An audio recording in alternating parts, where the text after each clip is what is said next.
নমস্কার বন্ধুরা, রুনুর রান্নাঘরে আজও একটা নতুন রেসিপিতে সবাইকে আরও একবার আমন্ত্রণ জানাই। কচুরি আমাদের বাঙালিদের খুবই পরিচিত, খুব প্রিয় একটা খাবার, সেটা হলো কচুরি।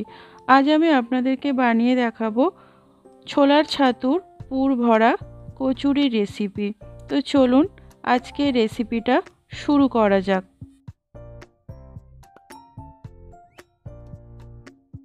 রেসিপিটি বানানোর জন্য আমি একটা মশলা বানিয়ে নেব। তার জন্য শুকনো লঙ্কা ও ধনে জিরেকে আমি শুকনো কলায় ভেজে গুঁড়িয়ে নেব। এদিকে একটা বড় বাটিতে নিয়ে নিয়েছি ময়দা, তাতে দিয়ে দিলাম পরিমাণ মতো নুন, 1 চিলতে হিং, আর দিয়ে দেবো ময়মের জন্য সাদা তেল। আমি এখানে ময়মের জন্য সাদা তেল ব্যবহার করছি, আপনারা চাইলে কিন্তু ঘিয়ের ব্যবহার করতে পারেন, তাতে কচুরির স্বাদ আরও ভালো হবে। এবার সব কিছুকে আমি খুব ভালোভাবে মিশিয়ে নেব। ময়ামটা যে পারফেক্ট হয়েছে সেটা বুঝবেন কিভাবে?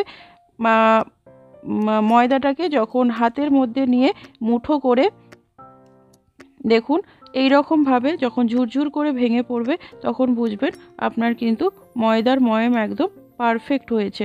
এবার আমি অল্প অল্প করে জল দিয়ে একটা ডো বানিয়ে নেব। একসাথে অনেকটা জল একেবারে দেবেন না, অল্প অল্প করে জল দিয়ে ডোটা বানিয়ে নিতে হবে।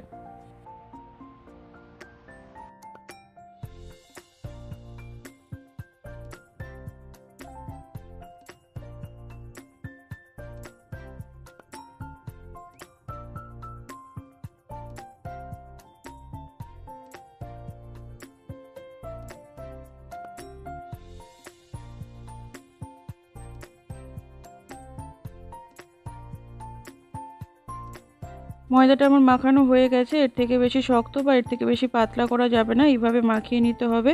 এবার আমি এটিকে ঢেকে দেবো। ওদিকে আমি কচুরির জন্য পুরটা বানিয়ে নেবো। তার জন্য আমি এখানে নিয়ে নিয়েছি ছোলার ছাতু, তাতে দিয়ে দিলাম পরিমাণ মতো নুন, আর আমি ধনে জিরে আর শুকনো লঙ্কা ভেজে যে মশলাটা বানিয়েছিলাম সেটা আমি 1 চামচ দিয়ে দিলাম, আর দিলাম 1 টিস্পুন মতো সরিষার তেল। সব কিছুকে আমি খুব ভালোভাবে মিশিয়ে নেবো।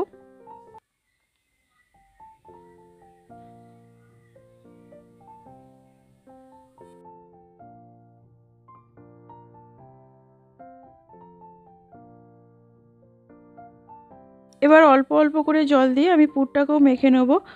পুরটা কিন্তু খুব বেশি নরম হবে না, অল্প অল্প করে জল মিশিয়ে কিন্তু পুরটা মেখে নিতে হবে, একসাথে অনেকটা জল দেওয়া যাবে না।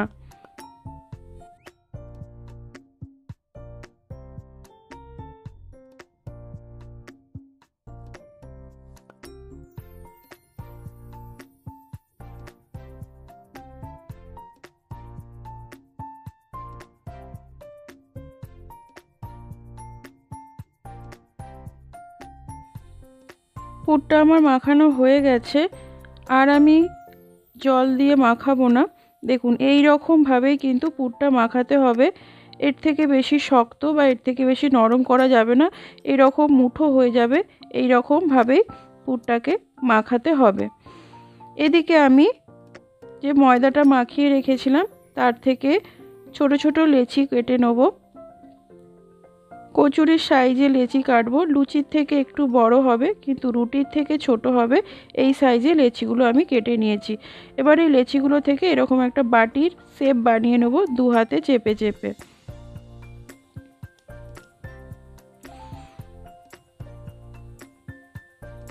এবার এই বাটির মধ্যে আমি যে পুরটা বানিয়ে রেখেছি সেটা দিয়ে দেবো, দিয়ে আমি বাটিটার মুখ এইভাবে মুড়ে বন্ধ করে দেবো। আবার হাতে প্রেস দিয়ে ঘুরিয়ে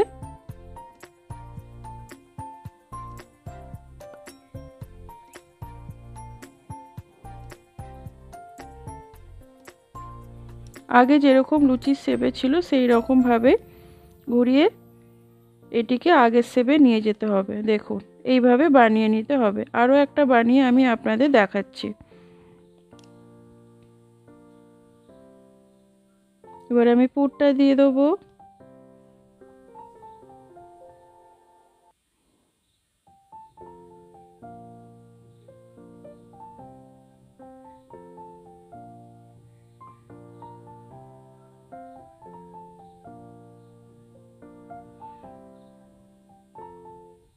এইভাবে আমি সমস্ত লেচিগুলোকে পুর ভরে দেবো।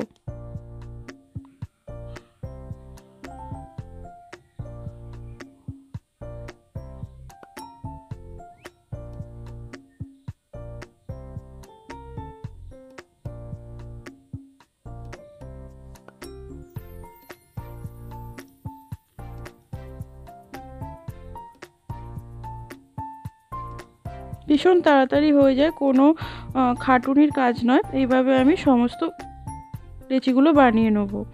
দেখুন সমস্ত লেচিগুলোই আমি পুর ভরে নিয়েছি। এবার এগুলোকে আমি বেলে নেব। তার জন্য আমি এখানে একটি বেলনিকার নিয়ে নিয়েছি।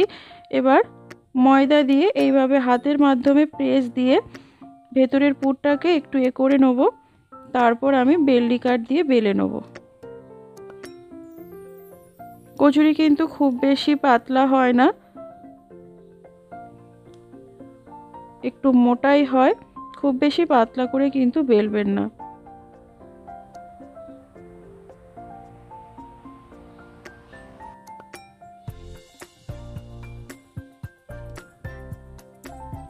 দেখুন এই রকম মোটা করে আমি বেলেছি। আরও একটা বেলে আমি আপনাদেরকে দেখিয়ে দিচ্ছি। এভাবে হাত দিয়ে প্রেস করে ভেতরের পুরটাকে আমি চারিদিকে ছড়িয়ে দিলাম। তারপর আমি বেলনি কাঠের মাধ্যমে বেলে নিলাম। খুব বেশি পাতলা করতে যাবেন না, তাহলে কিন্তু পুরটা বেরিয়ে যাবে, ভাজার সময় পুরটা তেলের মধ্যে বেরিয়ে যাবে। এইভাবে সমস্ত কচুরিগুলো আমি বেলে নেব। এদিকে আমি কড়া চাপিয়ে দিয়েছি। তেলটা গরম হলে একটা একটা করে কচুরি দিয়ে আমি ভেজে নেব। খুব সাবধানে তেলটাকে খুব ভালো করে গরম করতে হবে, তাহলে প্রত্যেকটা কচুরি কিন্তু এইভাবে খুব সুন্দরভাবে ভাজা হবে। তেলটা যদি ভালো করে গরম করে নেওয়া হয়, তাহলে প্রত্যেকটা কচুরি কিন্তু খুব সুন্দরভাবে ভাজা হবে। শীতকালে সকালের ব্রেকফাস্টে বা রাত্রের ডিনারে যখন খুশি পরিবেশন করুন। আশা করি আপনাদেরও ভালো লাগবে।